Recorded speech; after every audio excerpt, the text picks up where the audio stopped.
In 1961, President Kennedy called on all Americans to rise to the challenges of the day.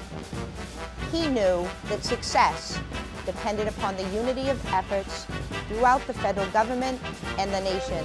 The Greater Boston Federal Executive Board, one of 28 across the country, fosters communication, coordination, and collaboration with federal, state, and local government agencies.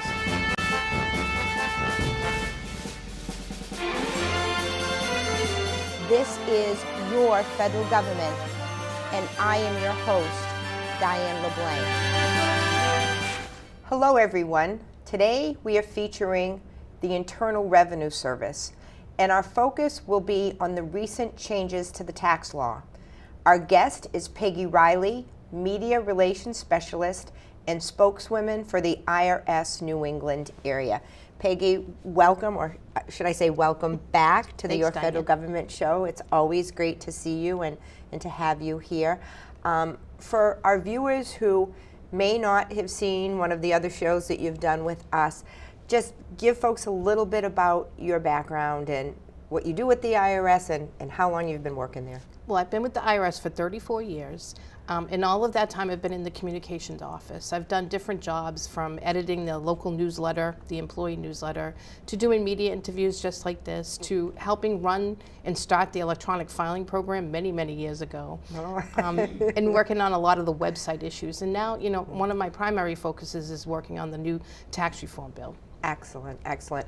Well, and that's, again, the topic of our discussion today, are the changes in the tax law. So what's the actual proper name of the law?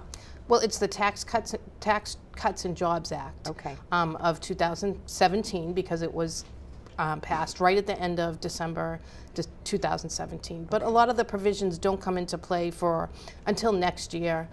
So we're just starting to get all the information out and delving through pages and pages and pages of a huge tax law. The tax code is always very complex. It is.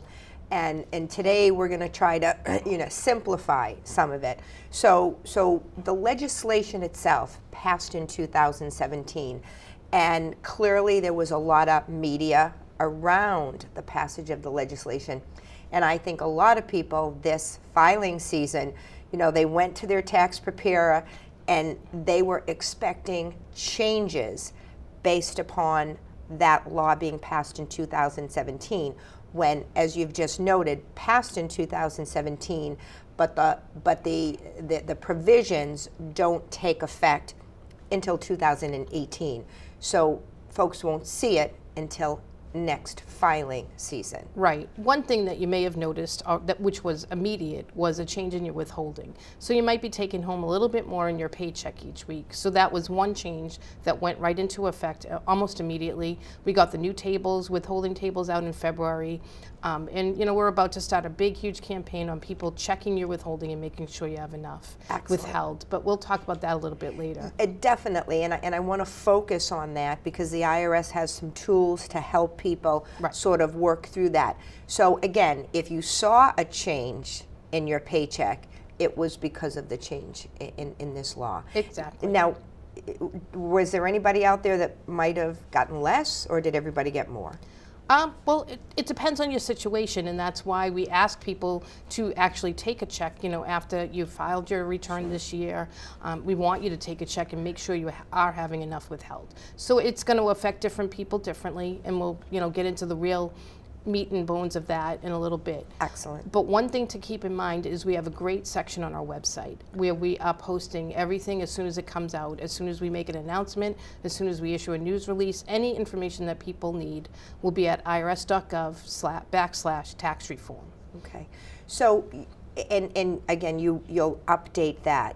Has the legislation been amended at all since it was passed in 2017, or? There's a lot of talk that they want to amend some of the provisions, and actually the Budget Act that just passed recently did contain a couple of tweaks. Okay. So there may be a few tweaks. There are a few things that didn't get written exactly the way that they foresaw them. All right. So there might be some tweaks, but we'll be putting out a bunch of notices and revenue procedures and all kinds of information for tax preparers and taxpayers themselves. Okay. And the instructions for taxpayers themselves will be in plain English? Of course. Easy to understand? Okay, excellent. That's what we strive to do. Our website tries to break things down as simple as possible so that the everyday taxpayer can understand. Obviously, a lot of these things are really complicated, and people may need to, go to a tax professional. But in a lot of cases, if they read the information that's available to them or use one of the electronic filing programs, they could probably do it themselves. Okay, and I should say today we're focusing on the personal tax return. Right. For individuals, for families, we're not in any way going to attempt to address the changes in this law as they relate to the business community. Right, and there is a lot there too. Right. So people, that have businesses should keep an eye open for information that comes out on that. But you're right. Today we're focusing on the individual person, not the business changes. Those are really complicated, and in most cases, those people go to a professional to have their taxes done. One of the major changes, and I want to walk through some of the major changes, is that there's been an increase in the standard deduction. Right. So be specific. There is an increase in the standard deduction for next year. Okay. For a single person, it will be $12,000. It used to be $6,050. So it's almost double what it used to be. Okay. And for married people, it'll be $24,000, and for head of household, it's $18,000. But keep in mind, even though the standard deduction has increased that much, it's taking away. There's no longer going to be a personal exemption or dependent exemptions. And that's huge. Those were over $4,000 apiece. Right.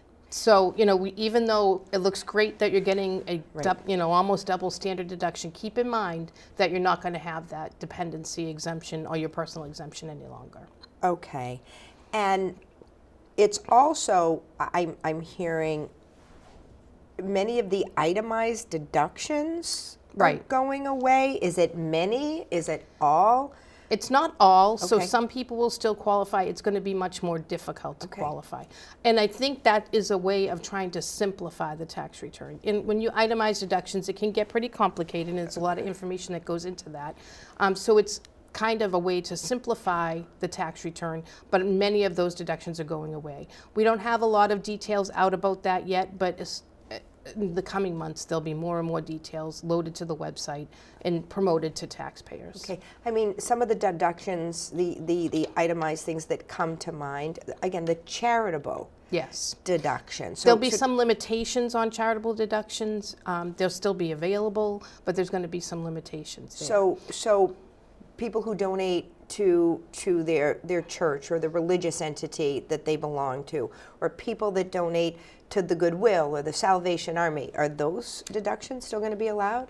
Well, you had to qualify, and you had to be qualified to itemize deductions in the past to even take those. So not everybody qualified. A lot of people just file a basic return using the standard deduction and not the itemized deductions. Okay. So it's going to be a lot less people will probably be qualified for the itemized deductions because of the changes. Okay. So the tax rates have changed? Yes. And the tax brackets have changed. How many tax brackets did we have before? There was 6, Okay. and now there's going to be 7, and they range from 10% all the way up to 37%. So many more people will have a lower tax rate. So that's another thing to keep in mind when you're thinking about your withholding as well. Okay, all right. Changes around medical expenses. Right. Over the last couple of years, you may remember that the deduction for medical expenses went up from 7.5% of your adjusted gross income to 10% of your adjusted gross income. So a lot more people didn't qualify for it. It's going back down to the 7.5% for 2017 and 2018. So that is one thing that did happen for 2017. Okay. How about child care tax credits? Any changes there? It's the child tax credit actually is increasing. The amount that you could get is going to increase, and the amount of income that you can have is going to increase. So more people should qualify for that. There are qualifying limitations around the child tax credit. Okay. And that's not even the child care credit. That's just a credit for having a child that you're able to claim as a dependent. Okay. So what's the distinction between that tax credit and the child independent care credit? So the child independent care credit is actually a credit for the amount of money that you pay for your child to be in daycare or for someone to take care of them while you're working.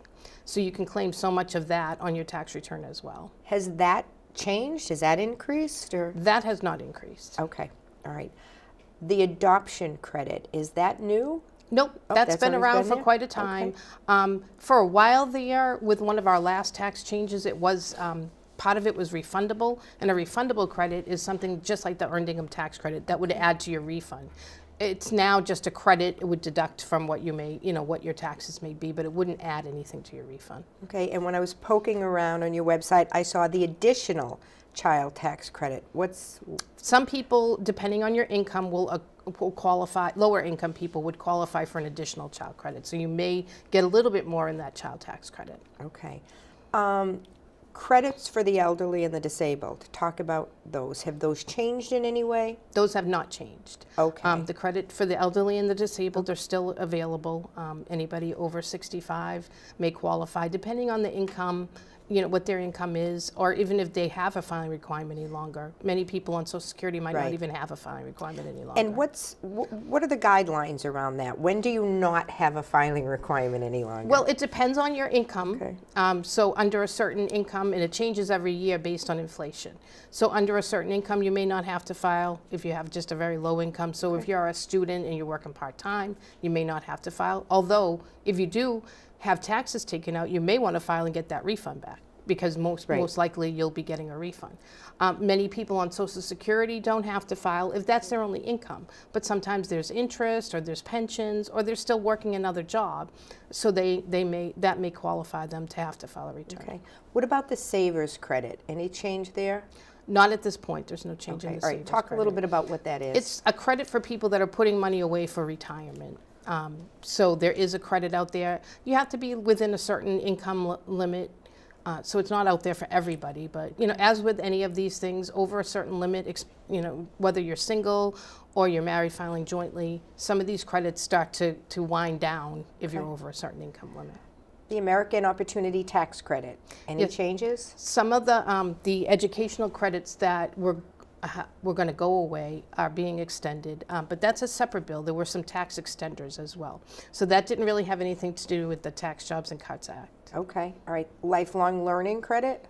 Yep, that's still available as well. Still available. So you may be able to take a deduction for your education or the lifetime learning credit, but you have to take a look and see which one would be more beneficial for you or any students that you're claiming on your tax return. Right, so I mean, having kids in college, it's a big expense. It's a big expense for family. So any other education benefits out there? Well, after they graduate, there's a student loan deduction, interest deduction as well, so that many people may qualify for that. Okay. The Earned Income Tax Credit, what's the impact on that? There's no changes on the Earned Income Tax Credit at this point. It's still a credit that's out there that a lot of people leave on the table. We try to publicize this one every year. It's for low-income working families. You have to be working. And for many people, it can be thousands of dollars in refunds back to them. And people just overlook it. They think that their income's too high or it's not for me. But it's really something that you should look into if you're moderate to low income. Many people qualify and they don't even realize it. So those that are not taking the credit are probably individuals who, again, consider their circumstances, simple and straightforward, and so they're doing their tax return on their own. Right. Well, because I would guess if you had a preparer doing it, they would know they should bring it up, that you qualified for the earned income. Well, it's tax one good credit. reason why you should e-file, because the questions will come up based on things that you input at the beginning of the return, whether or not you qualify for these credits. So that's one good plug for e-file, because it will lead you through your tax return and ask you questions about credits. You may not even know that they're out there and available for you. For single people, your income has to be really low. It's more the people with children that would qualify for the thousands of dollars, and it's a refundable credit, which means it adds to your refund, so it increases that amount of the refund that they get back each year. So if somebody's watching this and they think, boy, if I've been missing out on $1,000, is there a way for them to go back? You can go back for 3 years and amend your return. So if you find out you qualify this year and your circumstances haven't been too different the last couple of years, you can go back and amend those returns, and you can amend a return up to 3 years from the filing deadline. Okay. So you talked about e-filing, and you mentioned at the start of the show that you were involved back in the day, and just probably more information than people care to know. But my prior job with the National Archives, your work with the IRS, we were partners working hand in hand to move toward a more paperless environment, if you will, and the creation of the electronic tax return. Exactly. So now with e-filing, do you have to buy a subscription? Can you go out to the IRS website? Talk about it a little bit. If you go to irs.gov, and right on the front page, there'll be a button for free file, which is, it's going to bring up a list of companies, about probably 15 to 20 companies that are in partnership with us that offer free electronic filing for taxpayers. You have to qualify, so your income has to be below a certain level. Right. Or you have to live in a certain state. So there's different filing requirements for each of the programs, and you could just look through and see which one you might want to try. You click on the button, and it's going to bring you to their website. The key is, though, you have to go to the IRS website in order to get the free filing. You have to go from the IRS website to their website, and then you'll have free filing. But we do have another option. It's called free filing paperless tax returns that you can actually go in and input yourself with no company, but you don't get led through and ask questions like you do on the other programs. So if you know a little bit about your taxes and you feel comfortable, you could do it completely for free, no matter what your income is, through that free file fillable forms. But you'd have to know a little bit about it to do it that way. But the advantage of the other is, as you say, you're being prompted. It's asking you questions. Exactly. So you might realize you then qualified for that earned income tax. So it's going to ask you questions based on information that you input at the beginning. So obviously you have to put in some personal information, your income and things like that. And then whether or not you have dependents, whether or not you're married. And then based on that stuff, it's going to ask you, it's going to prompt you for questions about credits that you might qualify for. Okay. Has the IRS done any analysis around the changes in the law to sort of anticipate how many people will be getting more money back, how many people may be getting a little less money back? Well, that's one thing we're worried about, is that we want people to actually check their withholding to make sure that they're having enough taken out of their paycheck each week. Yeah, it's great to have more money in your paycheck each week, but at the end of the year when you file your tax return, if all of a sudden you're used to getting a refund and now you get a tax bill, that's an unwelcome surprise. Of course it is. So I know when I went and did my taxes this year, my tax preparer said, I'm going to do a comparison for you, and I'm going to let you know what your tax situation would be if you were if your circumstances didn't change and you're filing next year at this time. I thought that was great, because now I know whether or not I need to make an adjustment. Do all tax preparers do that? We're encouraging tax preparers to do that when they're actually sitting down with taxpayers this year. Just like I said, to make sure that people, as long as their circumstances don't change drastically, don't need to make any changes. But we're going to have a campaign throughout the summer trying to tell people to do a paycheck checkup and make sure that they're having enough withheld. And as you mentioned earlier, we have a number of tools on the website that can help them do this. Go to irs.gov/tax reform. And there's going to be a lot of withholding information right there. And we actually have a withholding calculator that you'll input some information into, nothing personal, just numbers from your tax return that you filed this year, or if you haven't filed, from last year. And then your current pay stub with how much you're having withheld already. And then you're going to input some other information about the number of dependents you have and whether or not you might qualify for the child tax credit. There's a number of questions that will pop up. And then it's going to tell you how much you should actually have withheld. And if there's a big discrepancy, or even if there's a little discrepancy, it will tell you that maybe you should file a new W-4 with your employer. So somebody that didn't have their tax preparer this year, do a comparison for them. They really need to, now's the time, right, to get a handle on what these changes are going to mean for them, so that, as you say, they're not surprised when they go file at the end of the year. Again, I know the IRS works hand in hand with the tax preparers, but what's the outreach? You mentioned a campaign. Is it going to be a campaign to employers, encouraging them to work with their employees, or is it going to be a campaign where, you know, we turn on our TV and we see public service announcements? It's going to be a multi-pronged campaign. It's going to actually include all of those things. We're doing outreach to tax preparer groups and encouraging them, as you said, to work with their clients when they're in their office and perform a paycheck checkup for them. You know, help them figure out whether or not they have enough being withheld. We're going to do a campaign that's geared towards you and I, that's geared towards just going onto the website and checking out that withholding calculator. We have a campaign that's geared towards employers, encouraging their employees to make sure that they're having enough withheld. And that one thing to remember is you can change your W-4 at any point during the year with your employer to have more taken out or less taken out, but do it now so that you don't have to take as much out at the end of the year. So if you play catch up the last couple of months out of the year, you might have to take a lot of money out of each paycheck. If you do it now, you'll have more time to spread it out. It's interesting. I know some people sort of look at the IRS is kind of like their savings account, and they're expecting, and for years they've counted on getting a refund of a certain amount at the end of every year.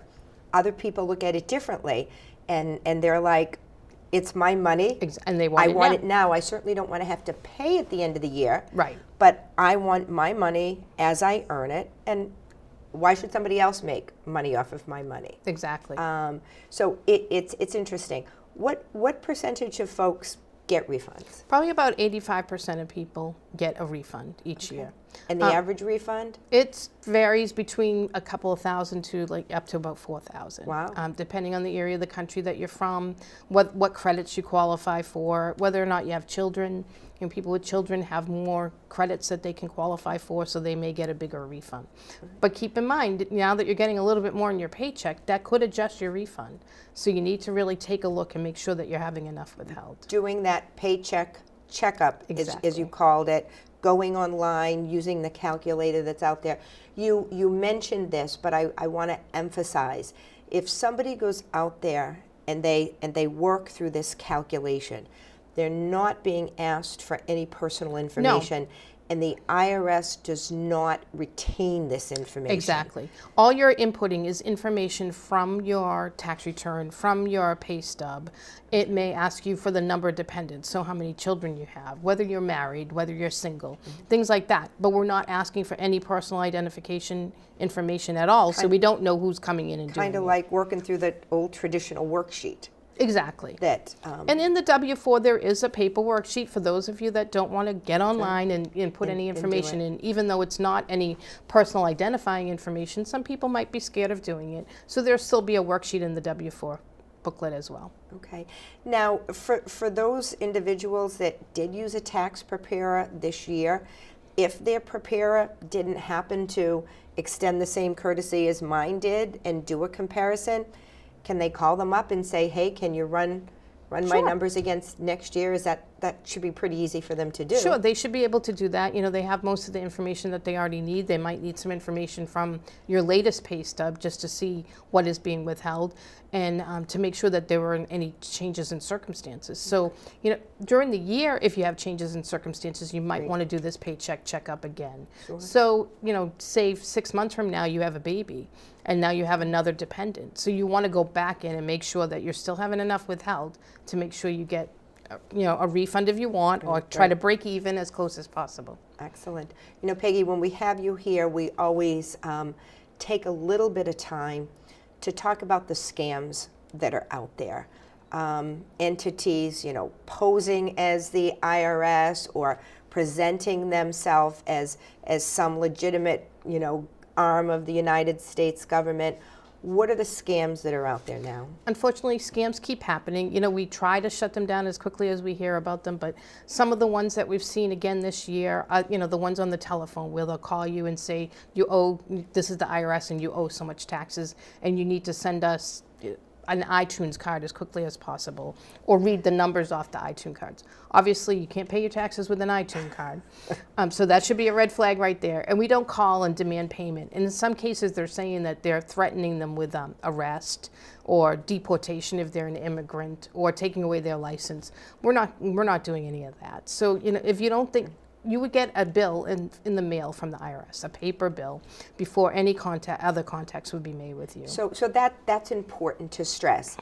When you hear from the IRS for the first time regarding a question, an issue, looking for clarification, that contact is not going to come in an email. No. It's not going to come in a phone conversation. Right. It's not going to come in a text message. Right. It's going to be written correspondence. Right. Now, once you establish a relationship as Right. you're working through what your issue might be, you may have phone contact. Exactly. But you will at that point know who you're dealing with. you're dealing with. Now, clearly when it's sort of the tax filing season proper, if you will, the scams are crazy out there. Yes. But I'm guessing they happen all year long. They happen all year long. It's more prevalent during the filing season, but it happens all year long. A lot of it's identity theft, especially at the beginning of the tax filing season. The new spin on ID theft is they get the information of the taxpayer, they have all the personal information, create fake W-2s and file a tax return before the real taxpayer gets in there. And then when the real return comes in, we have to reject that return because there's already a return that's been in the system. So you want to make sure that you keep all of your information as private as possible. If you think that your identity has been stolen, you need to get in contact with us. We have a special unit that deals with just identity theft cases. Okay. And there's a lot of information on the website about that. And that contact information is all out there, Yes. people. And I know that this has been a priority for the IRS and for the federal government in general. Have we made progress? We have. Okay. It's still happening, unfortunately, and as soon as we shut one scam down, something else pops up. But we have made a lot of progress. There's been a lot less cases in the last couple of years as we are, getting a little bit more savvy into how they're actually doing the scams. But like I said, as soon as we shut something down, they come up with another plan. Sure. So, we've covered an awful lot of ground today. Maybe going back to the changes in the tax law, is there anything about the new law that we've not talked about that we need to cover? It's a big, huge law. There's a ton that's going to be coming out over How many the pages months. was it like? It's huge. Is it thousands of pages? So there's going to be a lot of information coming out, and the most up-to-date information will be at irs.gov/tax reform. Or even if you just go on, there'll always be a link right on the front page to tax reform. So you can just get all the information right there at that one link. And as things come out, we'll be doing a lot of publicity over the coming months, just letting people know what changes might affect them. The big, huge thing, though, is we want people to do that paycheck checkup and make sure that they have enough withheld from their paycheck. Okay. It's a tremendous amount of information. Now, what if somebody isn't computer savvy? What if somebody isn't filing their return electronically and they have questions? Is there a way to talk to somebody at the IRS? You can call the toll-free line, which is 1-800-829-1040, or tax. We'll get it. We'll get it right. 1-800-829-1040. Okay. They can call the number, and there is a lot of prompts that you have to go through, and a lot of it's electronic recorded messages. Okay. But you can get to somebody, but we are really, really busy, and we haven't had that fully staffed in a number of years. Sure. But you can get through, and you can get recorded information there, but sometimes you'll actually get to an assister as well. What percentage of folks are filing electronically? I would say probably about 75 to 80% of people Wow. file electronically now, and more every year. That is huge. The number of, you don't get a paper package in the mail anymore like you used to be. Right, exactly. At end of the year or Yep. beginning of the year tradition to Yep. get that package, and you knew you had to file. There's no reminder like that any longer. Most people are just filing online. As people become more and more comfortable doing things online, paying bills online, getting their information online, then they're going to want to file their tax return online, and it is the quickest and easiest way to file. And does that percentage vary depending upon region in the country, or is it pretty consistent across the country? It does. It varies a little bit, depending on where you are and depending on the age group of people as well. Right. More of the elderly may still want to do that pencil and paper. Sure. And calculators. Sure. Now, the IRS presence here in the New England area, again, I remember back in the day, the great big massive Andover Service Center, Visalia Wilmington, the Boston office downtown. What does the IRS presence in New England look like today? Well, we still have a big office up in a service center up in Andover, but they don't process as much paper anymore. Actually, they don't really process paper. They do some notices and audits and that type of correspondence, but they don't process paper returns. There's actually only 2 service centers across the United States now that process paper, because there's not much of it. And where are they? I believe it's Kansas City and Austin now, but I'm not positive. Okay. But we do still have offices throughout New England. You could still walk in and talk to somebody. You could still walk in and pick up a form.